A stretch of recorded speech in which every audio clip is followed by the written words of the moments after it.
Before I begin, let me first make an announcement about a tragic loss the Department of Justice family suffered last night. An assistant United States attorney in the Western District of Washington, Tom Wales, was shot and killed last night. Tom had worked for the U.S. Attorney's Office in Seattle for the last 18 years.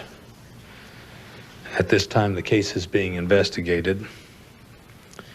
We have no knowledge of motive or any further details. Our thoughts and prayers go out to Tom's family and to the U.S. Attorney's Office for the Western District of Washington.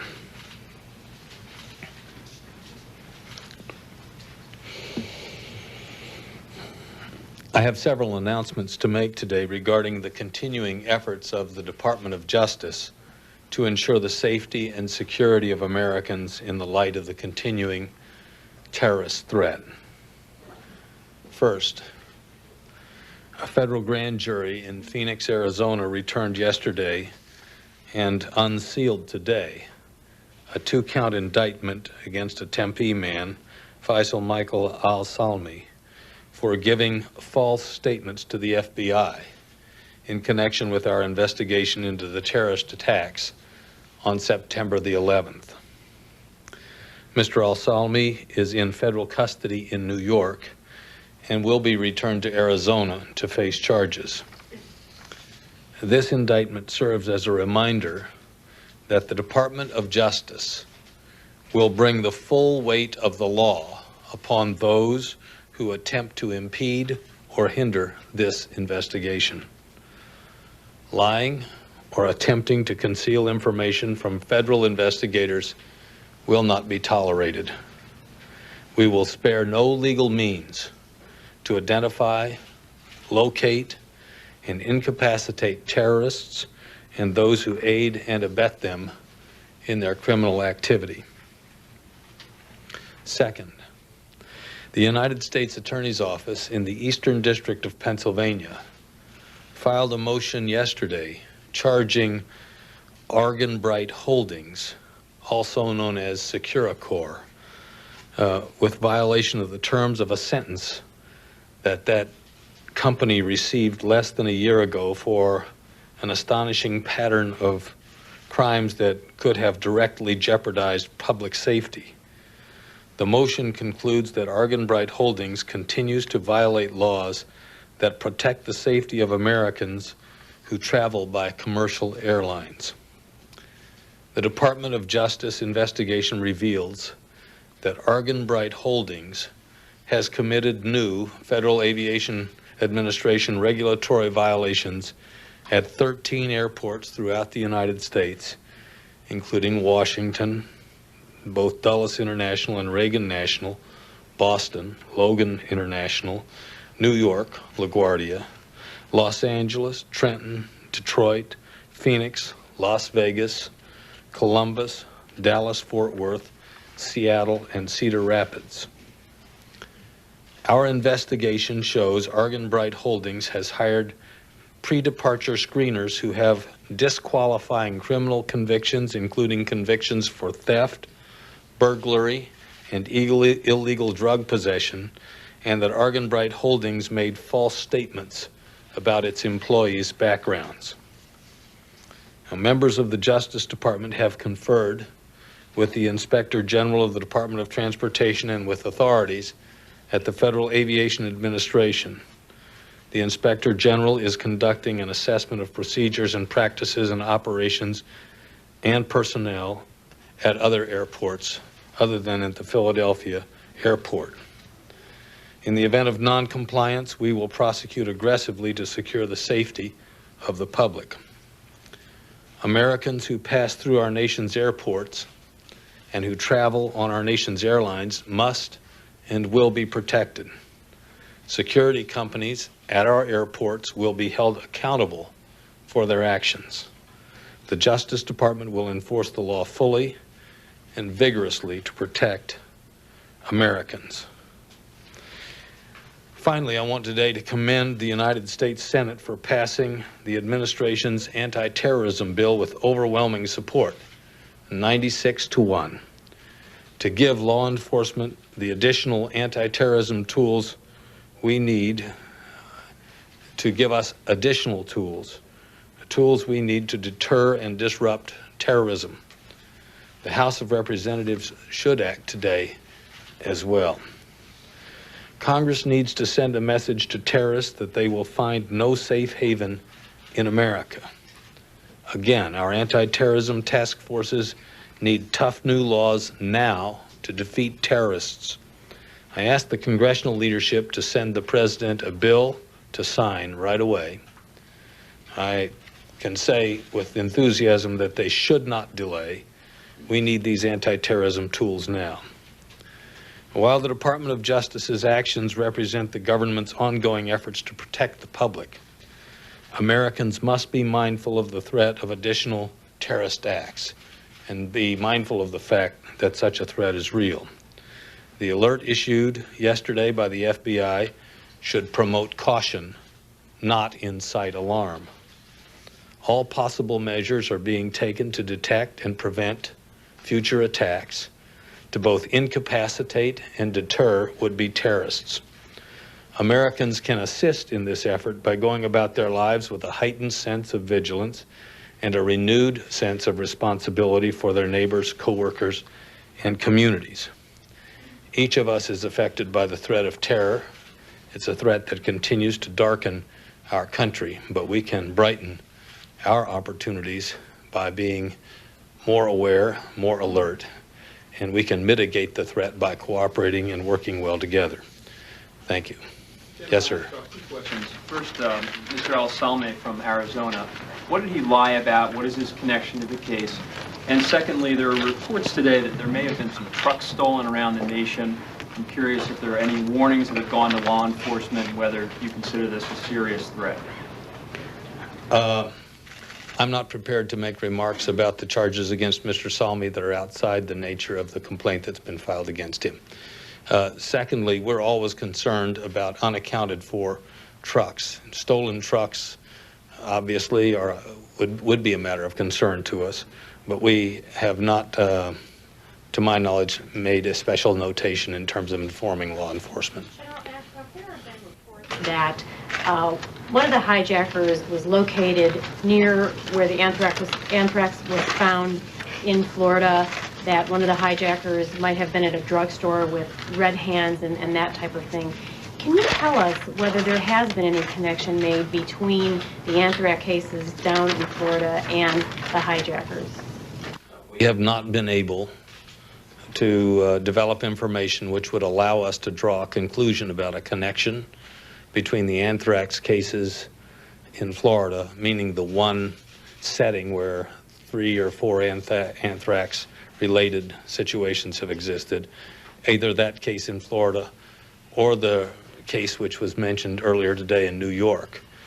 We have established separate criminal investigations, but we are promoting communication between them so that in the event that we see similarities or other indicia that indicates that there perhaps is, in fact, a relationship, that would be understood by the operations and the investigations.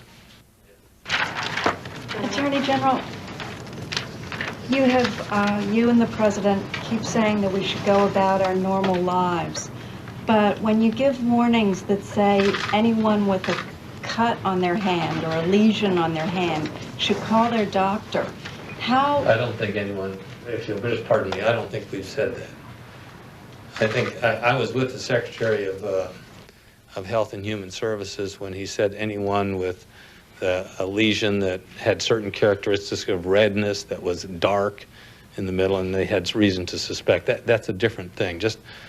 I mean, if your skin is as fragile as mine, I can't put a trowel in the garden without drawing blood, and it's not that kind of situation. Okay, well, I'm glad you've explained that a little bit more, because of course the second part of my question is, how do you keep people from panicking over every little cut? Well, frankly, we want people to do what they can do. And people want to do what they can do, and they need to know what to do. And one of our challenges is, didn't know why I brought this poster with me, but for instance, this is a little poster that's been put out by the FBI. It was put out over a year ago, I believe, sometime in the year 2000, regarding mail, which may appear suspicious. These are the ways to sort of evaluate the mail. And today, when we were at the department with Secretary Thompson, we had the officials from the Postal Service to talk about things you should do if you have mail that arouses in you a sense of suspicion. Look for a return address. If it's not familiar to you, try calling the people at the return address, try finding out whether it is really anticipated mail or gratuitously appears. And then there are items of advice. I don't want to go back through sort of the litany of things that can be done, but I want to say this, that we have to learn to be both more alert and to continue with our lives at the same time. We're doing that as it relates to air transportation. We are going to be more alert to security at the airports, but we're not going to cease to fly. We're going to be more alert in a variety of aspects of our existence, but we're not going to cease to live. We are going to, and it'll take some adjustment in that respect. We're going to be more alert to the way in which we look at mail. I'm sure that's the case, but we're not going to cease to use or operate using the mails. Yeah, sure. Have you gotten any evidence or intelligence since yesterday's warning that would indicate the likelihood of further attacks over the next several days? I'm not going to comment on the kinds of intelligence we get. I don't think it's productive for me to try and get into assessments of that. When we feel that information that we receive is sufficiently credible and valuable to the American public, we'll provide as much advice as we can, particularly to the law enforcement agencies and to the security agencies. We do have the NLET system, which is an immediate notification to 18,000 law enforcement agencies in the country, and we have a special system known as ANSWER, which is our connection with about 40,000 corporate security organizations. And we think sharing information is important, but we also are very careful about sharing things unnecessarily or sharing intelligence. This is a difficult balancing act that you have, on the one hand to provide information and on the other hand not to scare the public. Yesterday's warning obviously prompted some people to say that it did scare some people, and I wonder how you came to the decision to make this announcement, and whether there was serious consideration of not making it because it might have the wrong impact. Well, I think we trust the American people to make good judgments, and we are careful about the things we say because we know that we don't want to promote a sense of panic. But we as a nation and as a community and as families and as individuals have to learn how to use information to be prepared, not to be panicked. And we should promote caution, not incite paralysis. And I think that we're learning how to do that in one step at a time. And the additional security in air transportation is one of the ways we're handling that. An additional awareness about how we handle mail is another way of doing that. And we're going to, I suspect, as a result of the world being a little different now than it has been, we're going to adjust so that we can continue to have the kind of activities we have always expected as freedom-loving people, unintimidated and uninhibited, but better prepared than we were before. Yes, sir. The Argenbright situation, Yes. will that monitoring, the enhanced monitoring of the company be limited to Argenbright facilities, and will it cover all the Argenbright airports?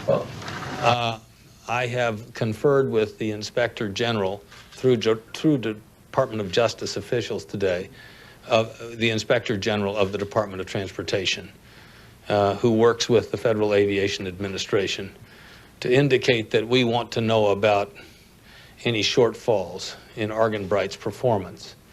The company was fined very substantially last year. The outcome of the charges last year was not only the fine and punishment, but a probationary period during which a number of procedural improvements were to be undertaken. It is the shortfall in the achievement of those improvements which has prompted yesterday's action.